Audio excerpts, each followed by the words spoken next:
The rain poured over the glittering city skyline like liquid glass, blurring the lights of power and privilege. Inside a towering penthouse overlooking Lagos, Ethan Adewale, the young, ruthless CEO of Adewale Holdings, stood with a gaze colder than the marble floor beneath him. His hand tightened around the edge of a letter. It was from the hospital. Infertile, it read in sterile ink. Across from him stood Zara, his wife of 5 years, her eyes glistening with tears that refused to fall. Once, she had been his world, a brilliant architect with laughter that softened his stone heart. But in this moment, all Ethan saw was failure. His mother's words echoed in his mind, sharp as a blade. Asterisk, a woman who can't give you an heir will only bring you shame. Asterisk, Ethan, please, Zara whispered, voice trembling. I love you. We can try again, we can... Enough. His voice sliced through the silence. I don't need pity and I don't need you. You're barren. Zara, you've taken enough from me. Her lips parted in disbelief, but before she could speak, he turned his back. Leave. It was the last word he said to her for 10 long years. Zara disappeared that night, carrying only a suitcase, a broken heart, and a secret she didn't yet know she was carrying. Years turned like pages in a cruel book. Ethan's empire grew, sprawling across continents. He became wealthier, more powerful, yet emptier inside. Every success felt hollow, every luxury tasteless. He dated women, beautiful, ambitious, cunning, but none could erase the shadow of the woman he threw away. And then the twist of fate came. A major business merger brought him to a coastal city. There, he attended a charity gala, the kind of event where billionaires flaunted generosity like jewelry. As cameras flashed, Ethan's eyes locked on a woman across the room. Her back was to him at first, elegant, poised, in a white gown that shimmered like moonlight. But when she turned, the air in his lungs froze. Zara, her beauty had deepened. No longer the gentle glow of youth, but a quiet fire of resilience. She walked with confidence, grace, and something else. Power. The crowd parted as she approached the stage. Introduced as Asterisk, Zara Williams, founder of the Hope Foundation for Orphan Children. Asterisk. Applause roared. Ethan's pulse thundered. After the event, he found her in the garden, beneath strings of golden lights. She turned as he approached, her expression unreadable. Zara. His voice was hoarse, unfamiliar even to himself. Mr. Adewale, she greeted coolly. It's been a long time. He swallowed hard. You look different. I had to learn to survive, she said simply, eyes glinting. Life teaches you strange lessons when the man you love breaks you. Ethan exhaled shakily. Zara, Before he could finish, 3 small voices called from behind her. Mama. He turned. 3 children, identical triplets, ran toward her, laughing, their curls bouncing. They couldn't have been older than 9. Ethan's world tilted. The children stopped beside Zara, hugging her legs. She smiled down at them, then looked up at him with quiet defiance.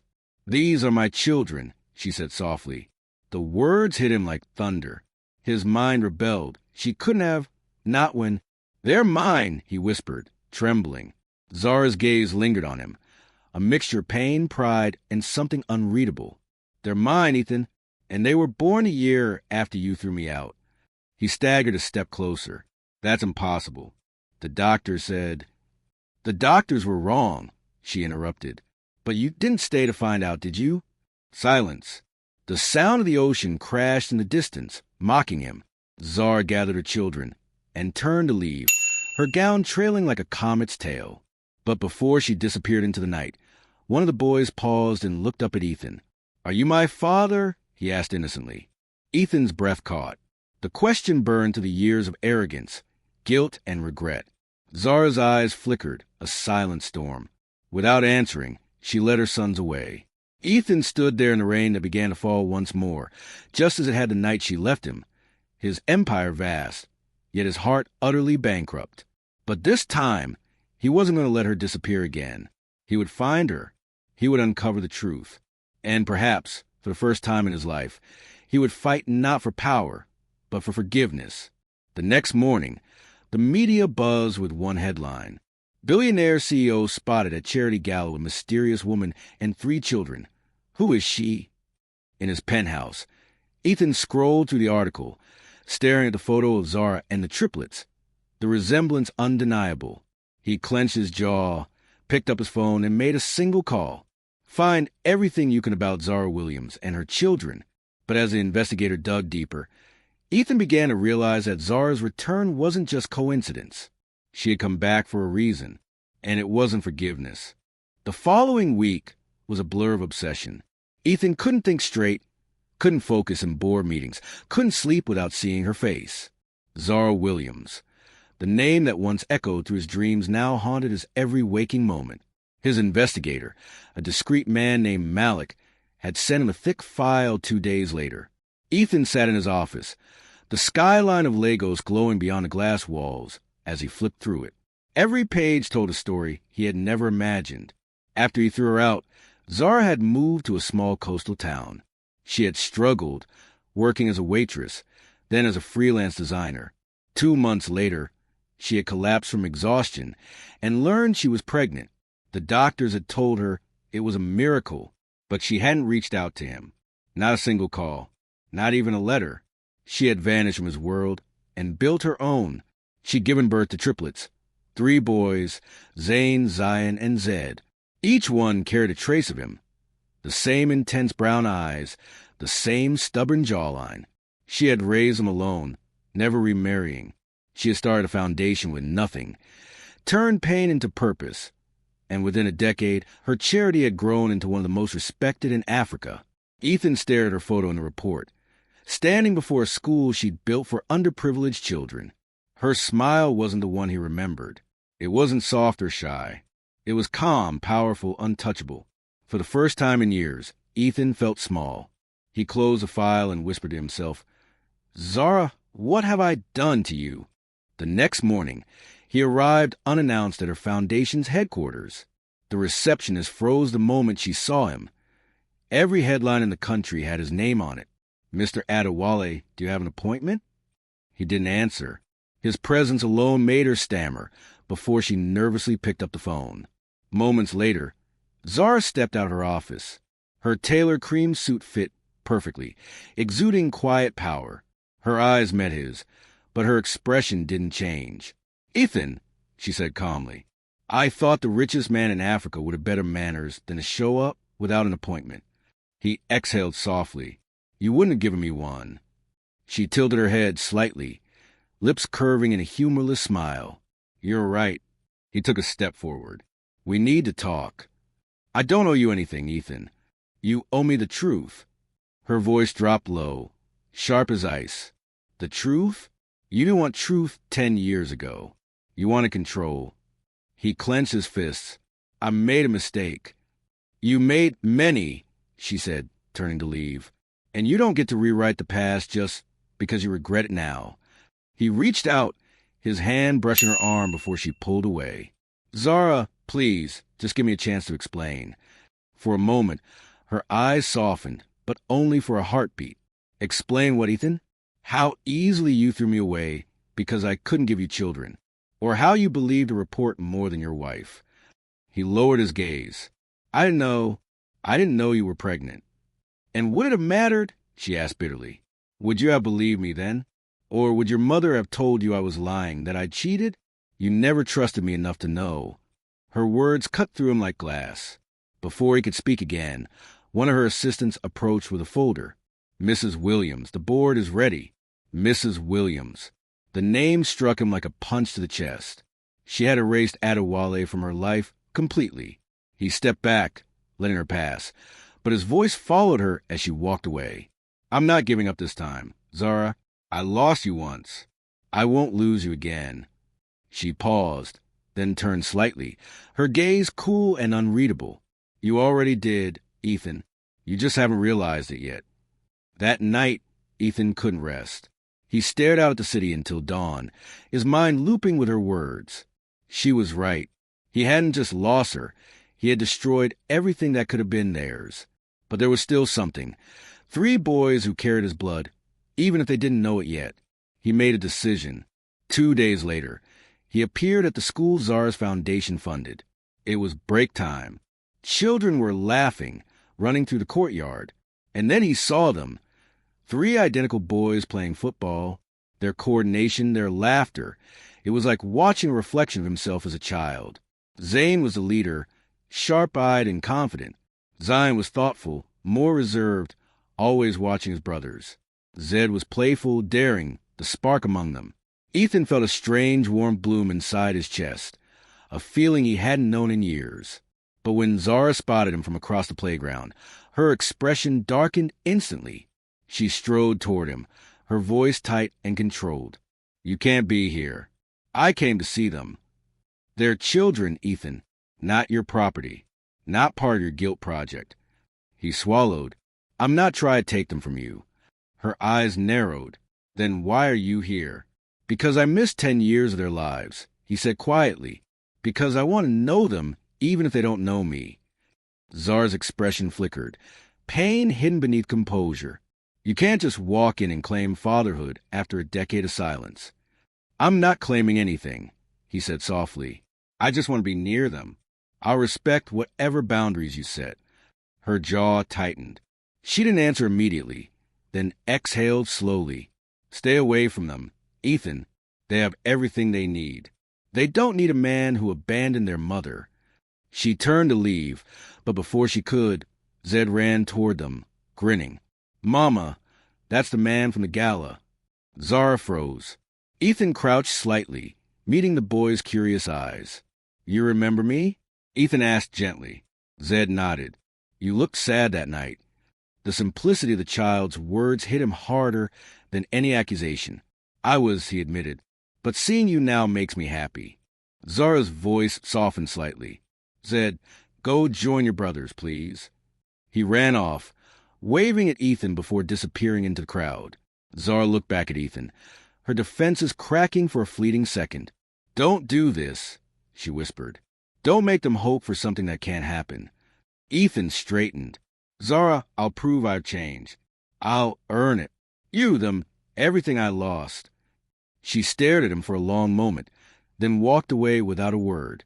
Later that evening, Ethan sat in his car, parked across from her foundation. Through the glass, he saw her inside, still working late, the lights casting a warm glow around her. He had once seen her as fragile, someone to protect. Now, he realized she had become stronger without him. But he also knew something else. Strength didn't erase love. It only buried it deeper. And deep down, beneath all the pain, Zara still looked at him like a woman who once knew his soul. As the rain began to fall again, just like the night she'd left him, Ethan made a silent vow. He would uncover every piece of her new world, not to destroy it, but to be part of it, because he could feel it in his bones. Her story wasn't done with him yet, and neither was fate. Weeks turned into months, and Ethan found himself orbiting Zara's world like a shadow, refusing to fade. Every business meeting, every high-profile deal, every magazine cover, none of it mattered anymore. He had built an empire from nothing, yet the one thing he truly wanted could not be bought. Each morning, he found himself at her foundation's gate, quietly observing from a distance. He never intruded. He watched as she worked tirelessly, inspiring others, shaping lives. He saw her with the triplets, how she hugged them after school, how they clung to her like sunlight to warmth. She had built a life of purpose, while he had built one of profit, and the difference showed in every breath she took. One afternoon, fate intervened in a way neither of them expected. The triplet school bus was returning from a charity event when the driver lost control on a slippery mountain road. The bus swerved, crashing into a ditch. No one was seriously hurt, but the news broke within minutes, spreading like wildfire. When Ethan heard, he dropped everything, canceling an international meeting mid-sentence. Within an hour, he was at the hospital, his heart pounding as if it would burst. He found Zara in the corridor, her face pale, hands trembling as doctors checked the children for minor injuries. When she saw him, she didn't speak. She simply broke. The wall she had built over 10 years finally cracked. He reached her before she fell, wrapping his arms around her trembling frame. "They're fine," he whispered. "They're safe." Zara buried her face in his chest, her tears soaking his shirt. For a moment, the years of anger, betrayal, and distance dissolved, leaving only two broken hearts that had once been one. When she finally pulled away, her eyes searched his face, not with hatred this time, but with exhaustion. "Why are you here, Ethan?" He took her hand, gently. "Because I still love you. Because I never stopped." She hesitated, her lips parting but no words coming out. The triplets came running down the hall then, unhurt but shaken. "Mama!" they cried, clinging to her legs. She knelt to hold them tight, whispering words of comfort through her tears. And then one of them, Zane, the boldest, looked up at Ethan. "You're the man who came to our school," he said softly. "Mama, why does he always look at us like he knows us?" The question hung heavy between them. Zara's eyes glistened. She had hidden the truth for so long, not to punish Ethan, but to protect her sons from disappointment. Yet now, standing in that sterile hallway, she saw something different in Ethan's eyes. Not arrogance, not entitlement, just guilt, love, and an ache that time hadn't dulled. "They deserve the truth," he said quietly. Zara looked at her boys, their innocent faces staring up at her. Her voice trembled when she finally spoke. "Boys, this man is your father." For a long moment, the world went still. The triplets turned to look at him, eyes wide. Zed was the first to speak. "You mean you're our dad?" Ethan nodded slowly, his throat tight. "Yes, and I'm so sorry I wasn't there. I should have been." The boys looked at each other, processing the revelation. Then, to his utter shock, they ran to him, not away, but toward him. They threw their small arms around his legs. Zara's breath hitched. The sight of her sons embracing the man she'd once loved broke something open inside her. Ethan knelt, hugging them back as tears fell freely down his face. "I've missed every moment," he whispered, "but I promise I won't miss another." That night, when the children were asleep, Zara and Ethan sat outside the hospital, the moonlight bathing them in silver. "Why now, Ethan?" she asked quietly. "Why come back after all this time?" He sighed, eyes fixed on the horizon. "Because success means nothing if you have no one to share it with. I built everything to prove I was strong. But the truth is, I was just trying to fill the hole you left behind." She turned toward him, her eyes soft but guarded. "You can't fix everything with words." "I know," he said. "That's why I'm not asking for forgiveness. I'm asking for a chance to do right by you and by them. I'll take whatever you give me, even if it's only friendship." She studied him for a long time. There was sincerity in his voice, a rawness she had never heard before. The arrogance that once defined him was gone, replaced by humility, regret, and love.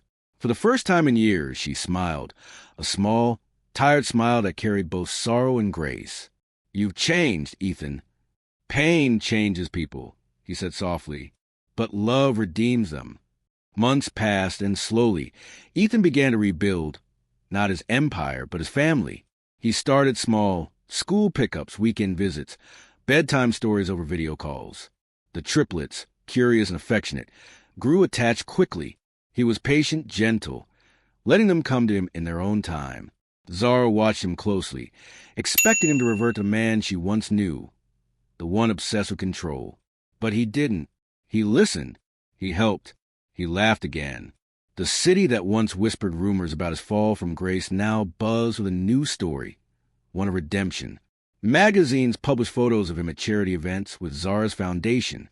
Business headlines read, asterisk, Ethan Adewale invests millions in social reform projects led by ex-wife Zara Williams. Asterisk, the public saw a power couple rekindling old ties. But behind the cameras, there was something much deeper unfolding, something real. One evening, during a fundraising gala for the Hope Foundation, Zara stood on stage to deliver her speech. The room was full of investors, dignitaries, and cameras flashing like starlight. Ethan sat among the audience, proud yet humble, his eyes never leaving her. As she spoke about second chances and the power of compassion, her voice quivered ever so slightly. Then her gaze met his, and for the briefest moment, the world seemed to pause. "I once believed," she said slowly, that broken things could never be whole again. But life has a way of surprising us, of turning pain into purpose and endings into new beginnings. The crowd applauded, unaware of the private meaning behind her words. After the event, Ethan found her backstage, standing alone beneath the soft glow of the chandelier. "That was beautiful," he said quietly. She smiled faintly. It wasn't just a speech. It was a truth. He took a step closer, his voice low. "Then let me add mine. Zara, I've spent 10 years building walls around myself.